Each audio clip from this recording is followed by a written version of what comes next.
What's going on, everyone? Another episode of Midwest Multifamily. We've got Lee Yoder on today. Lee, thanks for making it on here. Yeah, Kevin, thanks for having me, man. Happy to be here. Absolutely. Awesome. Well, I'd like to jump right in with just kind of a background, to who you are, what you do, and how you got into real estate. Sure. So I went to school for a really long time to become a physical therapist. They make us get our doctorate these days, so I had to do 7 years of college. So came out in 2012. I was doing outpatient physical therapy. Liked the job, didn't love the schedule, and my wife and I started our family, and we got to stay open for guys like you and I, Kevin. You get off work, you want to come in at 6:30 or whatever. So just getting home late a few nights a week, and didn't love it. So I just thought, what else is out there? So after just a year, I did home health physical therapy, and that, the schedule is awesome. So for a family, it's fantastic because my patients just come right to my phone.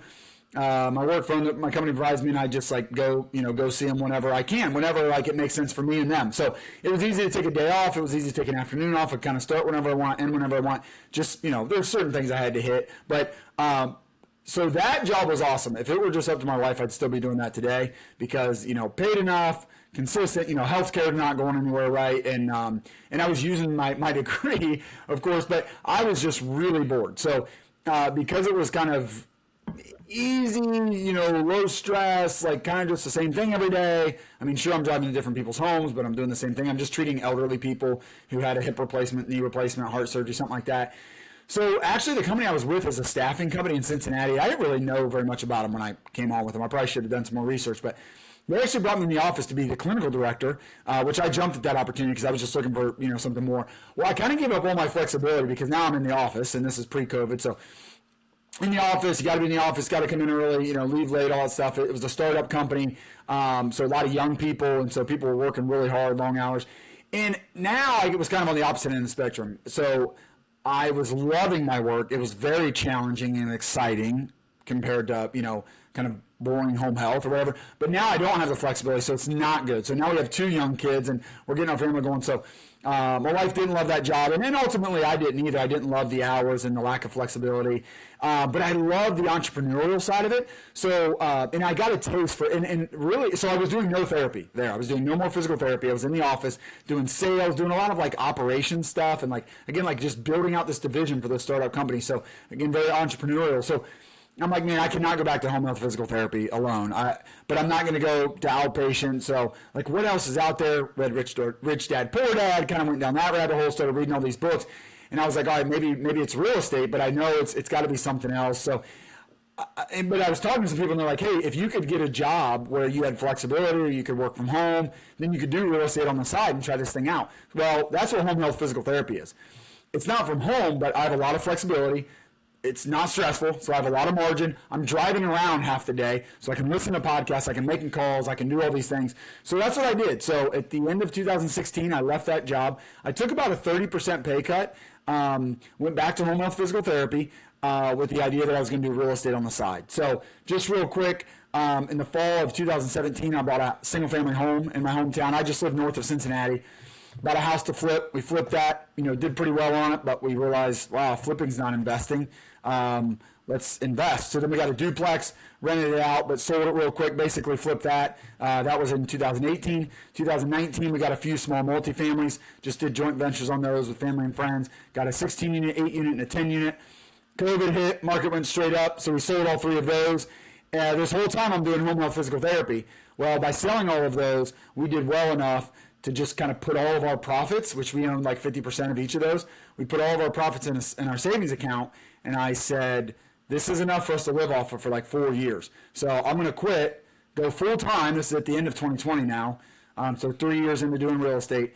I'm going to go all in, and if I can't do anything, we'll bleed through our savings, and before we bleed all the way through, I'll go back to being a physical therapist. So jumped all in at the end of 2020. In 2021, we syndicated 3 apartment buildings, 283 units. 2022, we just did 95 units. After that 95, we were up to 283. We did 188 in 2021. They got the 95 in 2022, which put us at 283 units. And this year, we've sold 2 of those, the first 2, and then we bought 1. So now we're at 255 units. Wow, that's awesome. Well, I'd love to kind of hear how you jumped from the single family to the duplex to 8, 10, and I don't know the count of the other one, Yeah. 16 that you mentioned. So Yeah. how did you kind of prepare yourself for that jump, and make yourself comfortable with purchasing those multifamilies? Yeah, the duplex was a pretty easy jump. I think I paid like a tiny bit more for the duplex than not single family, and we basically flipped it. It was vacant on the day we took it over, so that was pretty similar. Now managing residents was totally new, so I kind of had a mentor. Met the guy on Bigger Pockets. He was in my town and he owns properties, but I found him on Bigger Pockets, and I had lunch with him, asked him for his leases and stuff like that, and so he kind of walked me through having tenants for the first time, because that was scary. That was new, and honestly, to me, felt like riskier and worried me more than flipping. So needed a mentor there, so that's a key part of that. And then even more so, yeah, we went from a duplex to a 16 unit. That was our next one. Excuse me. And that felt like a massive jump. I mean, that was really scary. So two things for that, Kevin. One, I was part of the local RIA, the Real Estate Investment Association in Cincinnati, and there was a guy, still doing it. He runs an apartment focus group. So we meet once a month. It used to be in person, now it's online. And he was teaching us how to underwrite. He was teaching us, all of it goes into multifamily properties. And he had gone through the coaching programs that you hear about. He went and paid money and did all that. And he was kind of just bringing that information back to us. And so sharing the spreadsheets with us, just sharing all this with us. And he only done he had done a 25 unit and a 40 unit or something like that. So, but anyway, when I found a 16 unit for him, he's like, yeah, I can help you do that. And so I'm just underwriting properties and sending them to him and hey, what do you think of my underwriting? And yep, looks pretty good or whatever.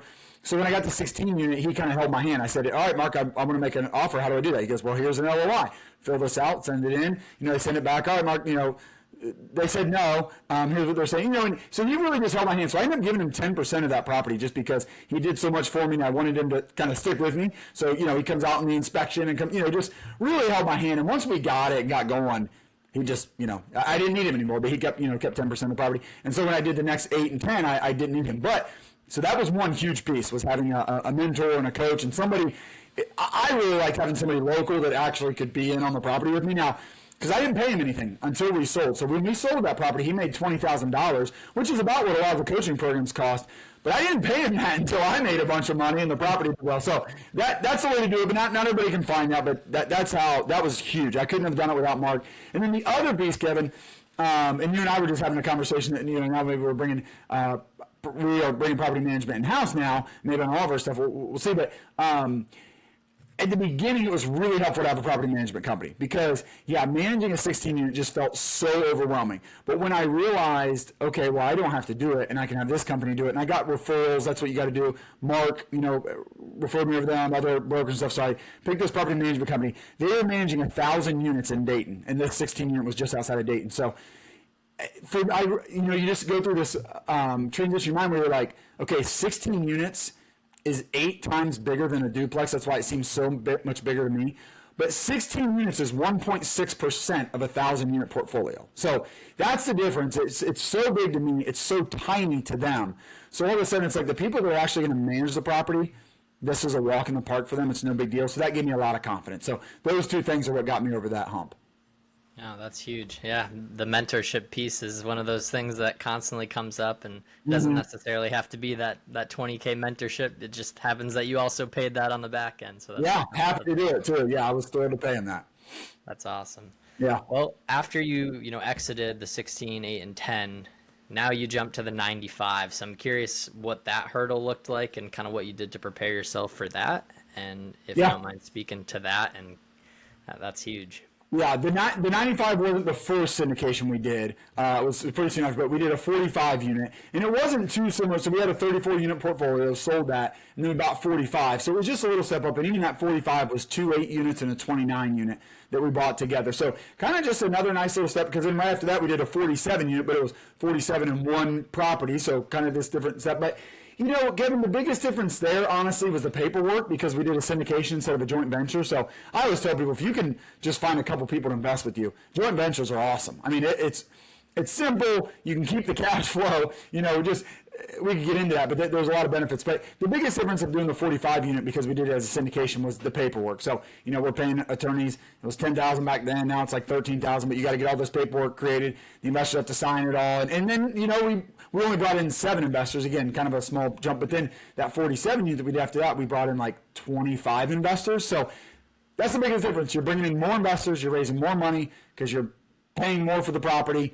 We did on our first one, but then we ended up getting an investor portal, which really helped with that because it's a lot of paperwork. You got 25 people that need to sign in, need to get an operating agreement. They need the subscription. They need to fill out the subscription agreement, get it back to you. They got to sign the private placement memorandum, get it back to you. So that first one, I'm glad we only had 7 investors. It was a nightmare even with those 7. So the next one we had 25. We had an investor portal. So yeah, I mean, I hope I'm answering your question, but there's a lot more paperwork and there's more investors and it's more dollars. It's not that much different. We have the same property management company manage that property.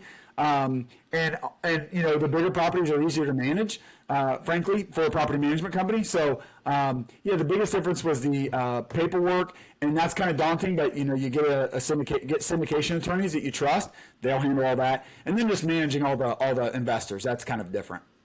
Yeah, no, absolutely. So I'd like to I like asking the question, we talk about the outcome, but it's like, what were the actions to actually achieve buying these larger buildings? So you had the 4 years of savings, you knew that you had some time to really dive into real estate full time. What kind of goals or habits did you implement on like a more granular basis that actually, brought these opportunities in front of you and allowed you to execute on them? Yeah, good question. You got to do 3 things to be successful in apartment investing or probably just commercial real estate in general. You got to find deals, you got to find money, and then you got to operate well. And so finding deals, I was just talking to brokers. I never got into like direct mailers or anything like that. Maybe I was just being lazy on that front. But for me, my, finding deals was just talking to brokers. And I tell people your goal should be, and my goal was with brokers, is just to get on the short list. So, there's brokers out there, especially the bigger ones, they're just going to list everything, and there's going to be a bidding war for it. And if you want that property, you're probably going to have to be the highest bid, or at least really, really close. But then there's a lot of brokers that really don't have that seller's list and don't have the name recognition of Marks and Millichap, Cushman Wakefield, Newmark, or CBRE. So they'll just, they talk to sellers and they say, what are you trying to get? And the seller will tell them, all right, I want $5 million for this. So then they're going to reach out to buyers that they know, like, and trust and see if any of them will pay $5 million for it.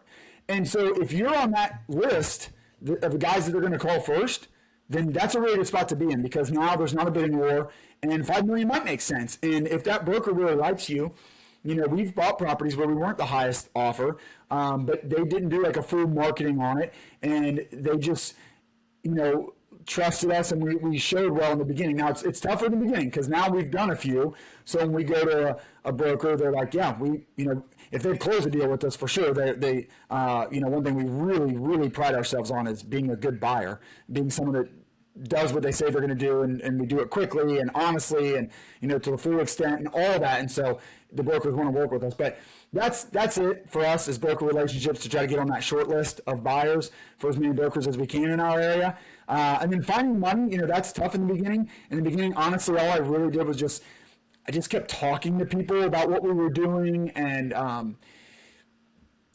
wasn't really doing much on social media. I mean, I started a podcast. I tried to get on some podcasts, but honestly, it's when you get started, it's family and friends and your local network. Probably, I mean, to get somebody from a different state that heard you on a podcast or somehow stumbled on your podcast to invest with you is pretty unlikely early on.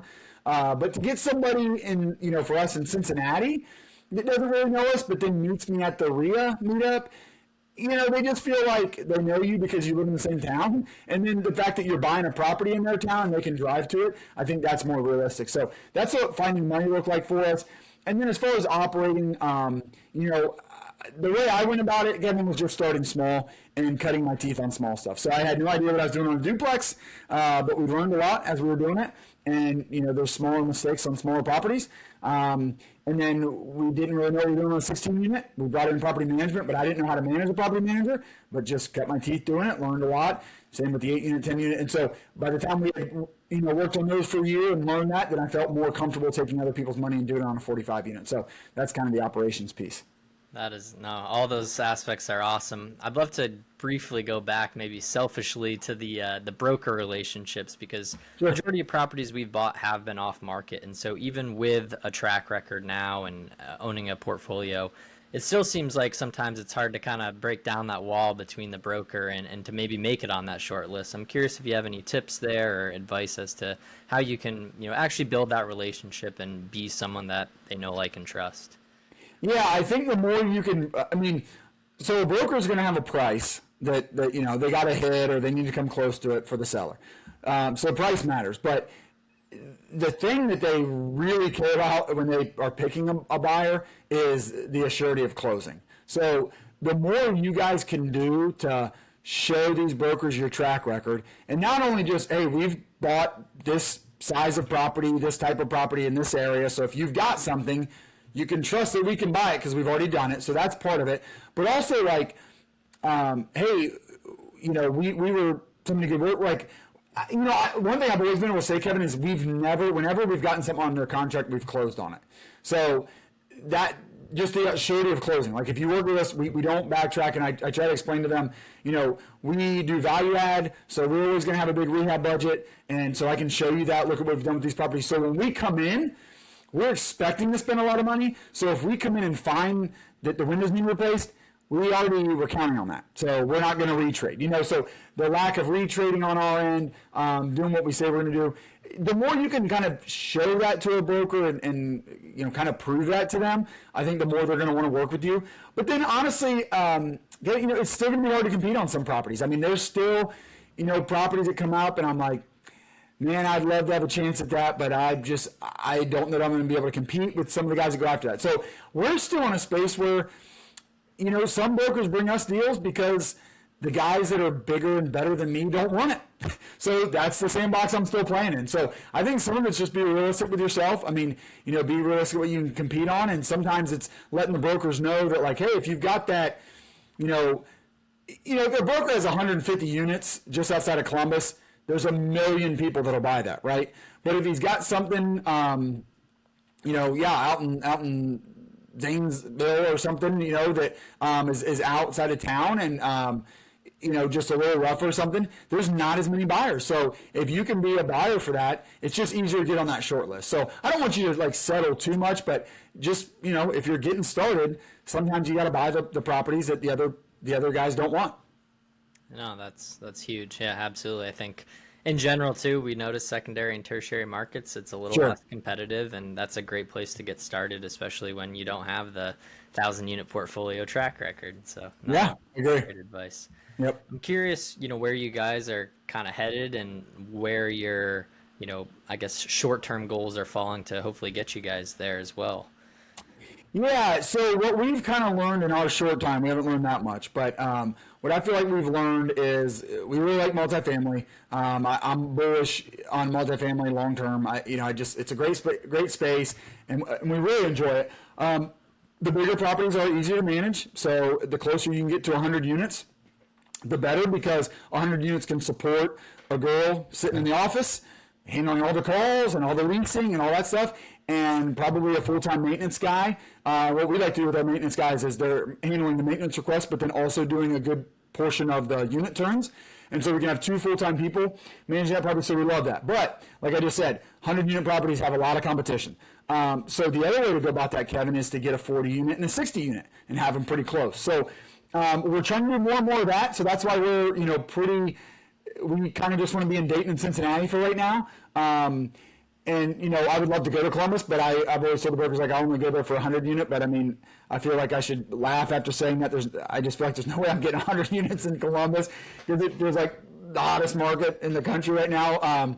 So yeah, we're kind of content in just staying Dayton, Cincinnati, and like I was saying, we're starting to manage our own stuff a little bit with the one we just picked up, and that was only 64 units. It was a 48 unit and a 16 unit that were close enough to manage together, and we actually just have one person, and it's kind of this unicorn guy that does the maintenance, unit turns for us, but he can also do like a little bit of leasing. But we're trying to hone our skills as property managers, where we can do like some like self-guided tours where you can have the lockbox that the code changes all the time and stuff, and that's hooked up with Appfolio, our property management software. So yeah, kind of a long answer, but we want to buy more here in Dayton and Cincinnati, so we can build out the property management team, because if we can't just get 100 unit properties, which I feel like we could manage a 100 unit property anywhere, because we could put somebody on site, 2 people on site, and it makes it pretty easy to manage. If we can't keep doing that, then we need to keep buying in the same area so we can group properties together. And again, if you have a 40 unit and 60 unit, neither of them can have someone in the office, a full-time leasing agent and a full-time maintenance guy. But if you have both of them close enough together, you can have that. So that's kind of what we're trying to do more of. I think it's really hard time to buy.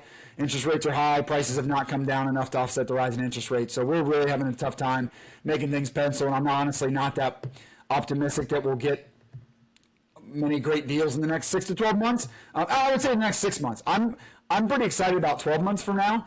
I do think there's going to be a lot of opportunities. So we're trying to, again, that's another reason why we're trying to get really good at operations, really good at property management, because I think there's going to be a great time to buy about a year from now. And so we're hoping to be ready for that. Yeah, absolutely. I'm curious, with bringing the management in-house, if you've thought or considered of managing for other investors, if that's part of your plan at all, or if it'll exclusively be within your own portfolio for now. Yeah. For now, I have no interest in managing for others, but I also had zero interest in managing our own properties a few months ago. So we'll see where it goes. I mean, it's an income stream. A huge part of the reason we're bringing it in-house is because we just think we're going to take better care of our properties because we care more and all that. So as soon as you start managing for others, suddenly that's not the case. And now we're, the same as the other guys. But I mean, back to my point, if we've got a 40 unit that we're managing ourselves and someone says, I've got a 60 unit right by your 40 unit, well, maybe that kind of makes sense, right? Because now we got 100 units right in this area. And I mean, if he's not going to sell us the 60 unit, then yeah, maybe we manage it and it makes it make more sense, So I wouldn't say no, it's definitely not part of the plan, but I'm not going to rule it out. Yeah, no, absolutely. I appreciate you sharing that. I've got to ask, name of the podcast, Midwest Multifamily. So living in Ohio, it's kind of a given. You started there, but why, what's attractive to you? Why do you continue to invest in the Dayton and Cincinnati markets? What are the drivers there? Good. Everybody says, Midwest is slow and steady wins the race and stuff. And I disagree with that. And I've been saying for years, I was like way early, but I still think we have not seen the bottom of the stock market, of real estate, of anything. I think we're headed for a recession. I'm confident in that, and I think it might look like a crash. Sure, it might not be the real estate crash we had in 2008, but I think, typically everything goes down together, and I think it's going to go down. I think we're going to have a bad recession. Even if we don't, we ran up so high, you're already seeing things revert to the mean.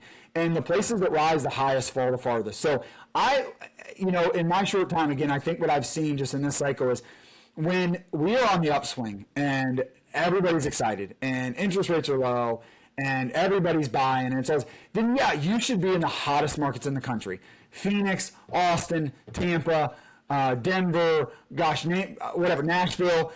If you were there in the past 3 years, you're now a multimillionaire. But those markets now have negative year-over-year rent growth. And again, it's just because they're reverting to the mean.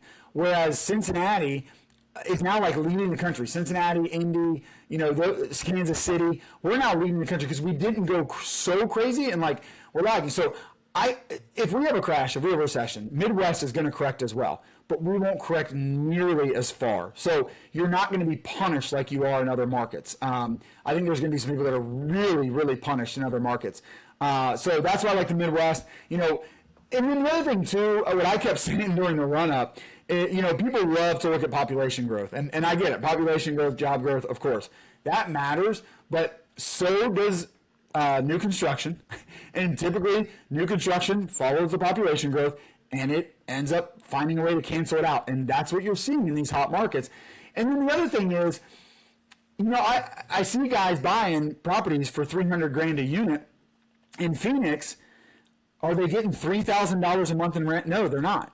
They're getting $2,000. So how can that make sense? I just can't make sense of it in my mind when you're that far away from the 1% rule.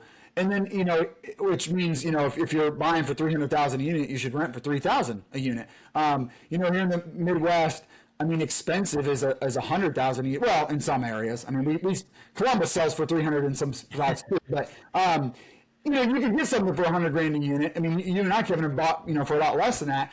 But rent's going to be $1,000. So that's what It's like this to me. Like people say, well, why wouldn't you buy in the best market? Why wouldn't you buy in the best market? Phoenix is the best market. Even when it was, it's not now. Now it's negative rent growth, so I don't think you can say it's the best market now. But even when it was, my argument is just, well, yeah, Amazon's the best company. So should we all just only buy Amazon stock? It's extremely expensive. Are you only buying Apple stock? And maybe you are, and that's probably work, but it's priced in, is my point.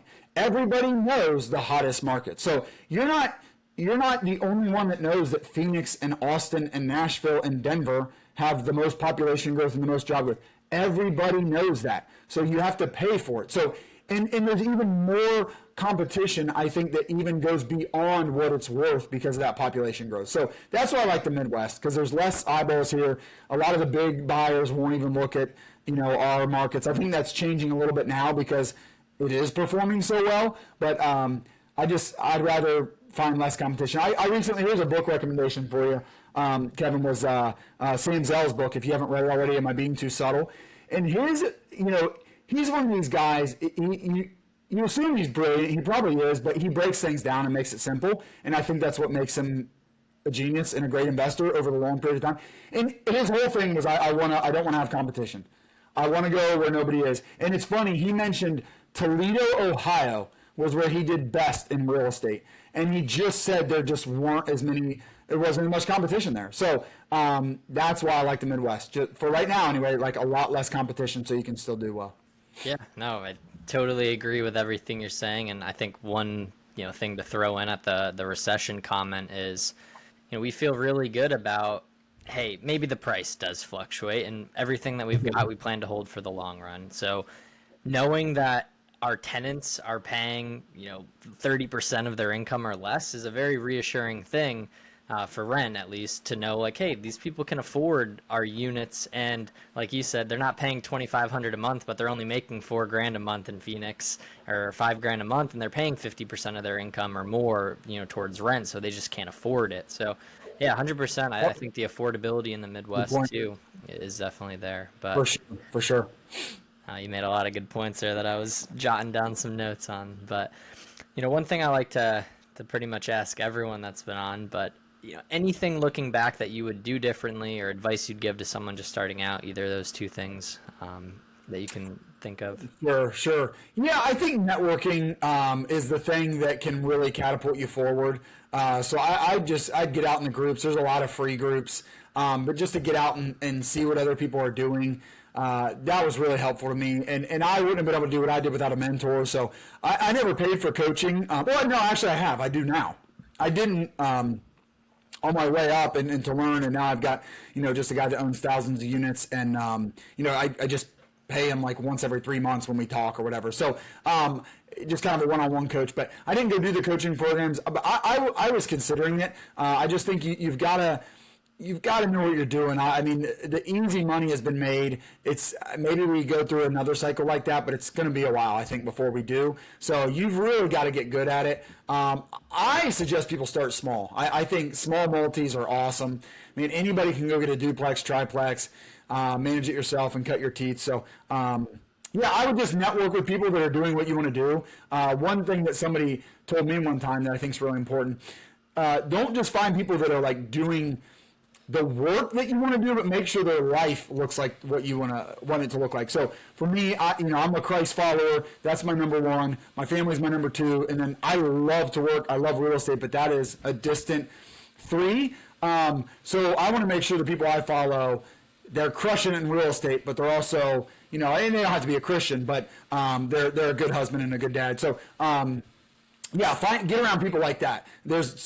Anything you want to do, there's already somebody doing it for the most part, unless you're trying to invent something. So just go find those people. No, that's absolutely it. It's the mentorship aspect, and yeah, like you said earlier, it doesn't have to necessarily be paid or the traditional guru style, but that's then the biggest thing in our business as well is just surrounding ourselves with people like yourselves, and even if we can only talk every once in a while, it's Yeah. seeing all of the content that you put out on social media and following what you're doing, and No, it's thanks. huge to just be in the network with people and how much that can actually propel you forward. So Yep. appreciate you sharing I that. agree. Yeah.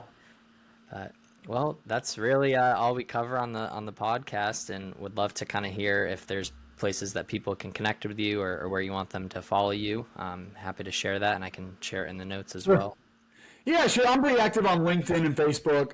Yeah, I try to put out, so I don't do it as much as I should, but we try to put out some content. And then our website is threefoldrei.com. So that's spelled out THREEFOLDREI as in realestatinvesting.com. We got a lot of stuff there. Got some educational videos, a free ebook, how to create passive income for the full-time dad, and a little bit about us and what we've done. I do a podcast. Kevin, I need to get you on it, called Threefold Real Estate Investing Podcast. There's links to that on there and all that, and my podcast appearances. So find Awesome. everything on the website. I will put all of those in the description, but really appreciate you coming on. It was a pleasure, Lee. Hope we'll have you on in the future again. Great. Thanks for having me on, Kevin. Absolutely.